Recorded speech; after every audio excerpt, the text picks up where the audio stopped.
All right, so if you're dealing with a weird sort of clicking noise in the front end of your truck, and as soon as you put it into four-wheel drive, it goes away, or maybe it gets worse in four-wheel drive, you're likely dealing with Ford's vacuum system that's actuated through each one of these at every single wheel. I believe this is for 2015s to 2020s. I'm working on my own personal truck today.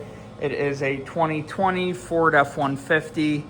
I've been hoping to wait until spring. I'm up here in the northeastern United States, but the noise is getting worse now, even when it's in four-wheel drive. You can hear the gears inside really starting to grind, and that is due to the plastic on these actuators. It actually will fail over time. My truck has 68,000 miles on it, so I do intend on likely needing to replace probably all of these. Dorman makes a metal one, but then your front axle is always engaged. I've read mixed reviews on it. I'm just going to replace them and get angry every time I need to. So in order to do this job, you'll need some deep sockets, so make sure you have plenty of those. I don't know off the top of my head, but I know you'll need a 10, a 15, a 21, but just make sure you have a couple good sets. Caliper hanger, you will be removing the caliper. A socket set that's not deep well, so I have that over here. A couple different ratchets. I've got a couple more that are bigger if I get into a bind. C-clamp to repress your brake pad. Air gun if you have it, not necessary. Floor jack, some jack stands, air compressor, auxiliary heat, and the coffee is certainly optional. And then a hammer and some miscellaneous small tools, pry bar, things like that, adjustable wrench. This should be pretty much everything that we need to get the job done.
Okay, so I cleaned this up a little bit. If you're somebody in the mud or just, you know, in the salt and the snow, clean it. It'll be worth it while you're doing the job.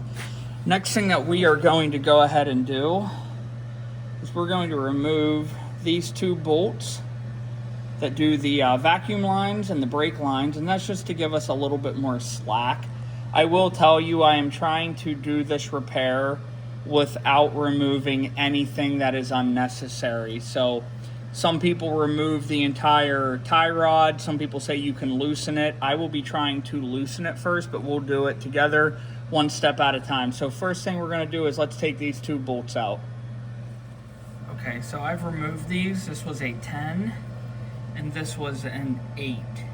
So I didn't mention that in the earlier part of the video, but this is an 8. You will need just an 8mm wrench or socket, and that will just give us a little extra slack here on these. Okay, so these are disconnected. Next thing we want to do is we want to unbolt the caliper, which is 2 bolts, one up top and one down below. And then once we have that, we're going to want to just hang it. So I mentioned earlier having one of these hangers.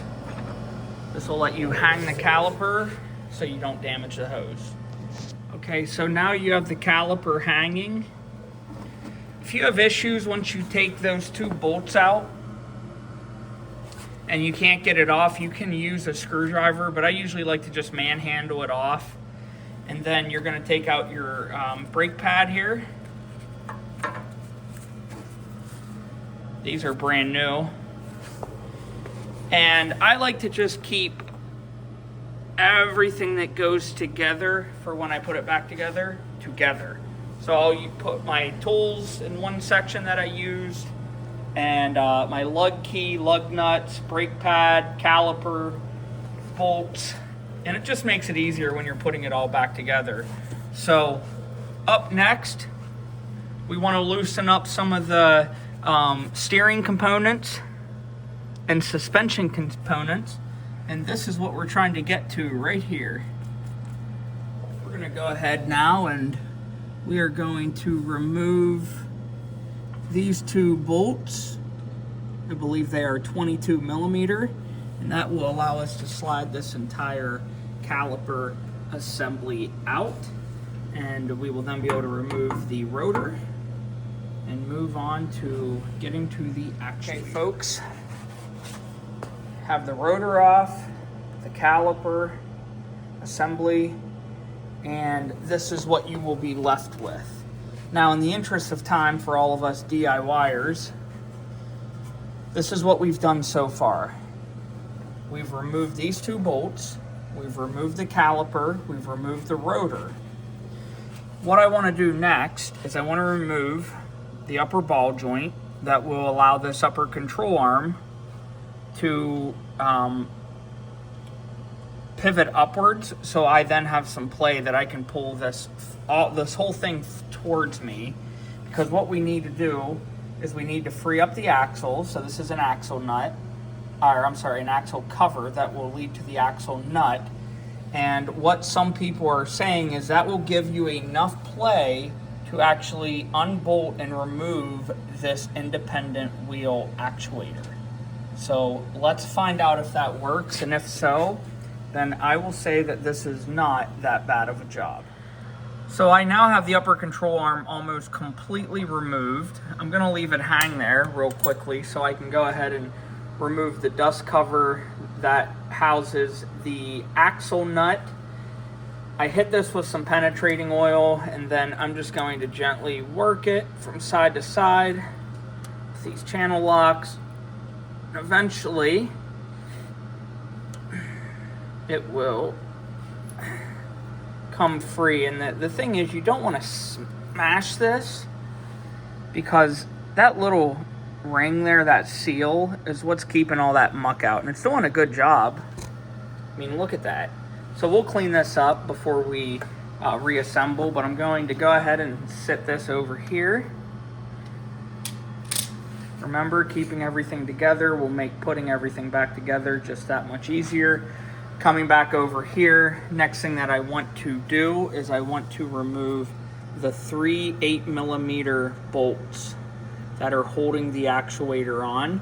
I'm going to remove those first, and then I'm going to remove the axle nut, And finally, I'm going to free this upper control arm.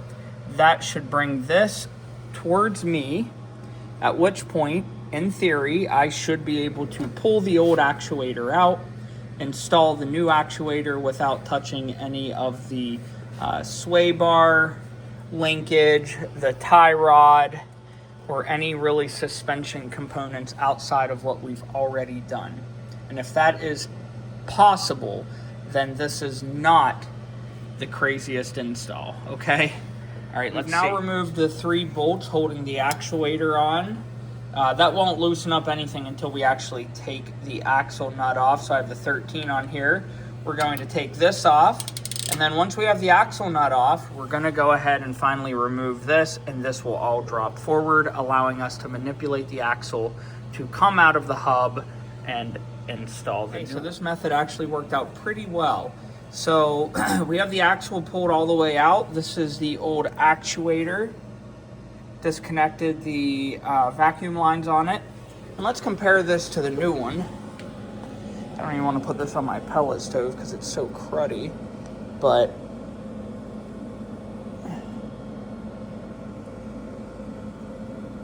this is what it looks like, and that is what the new one looks like. So I'm just going to go ahead and toss that away. We'll grab the new one here. We'll go ahead and reverse this order. I'm putting the axle nut back on. You want to make sure this is seated in there correctly, because those gears obviously are quite important. Hook your vacuum line back on. Remember, that just pulls off, goes right back on. And then we're just going to kind of reverse the order. So I removed the cap from my brake fluid. I'm going to use a C-clamp to depress the caliper pistons back in to make sliding it back onto the rotor easier. Then we are going to bolt it back on with all of the caliper bolts and then the assembly bolts.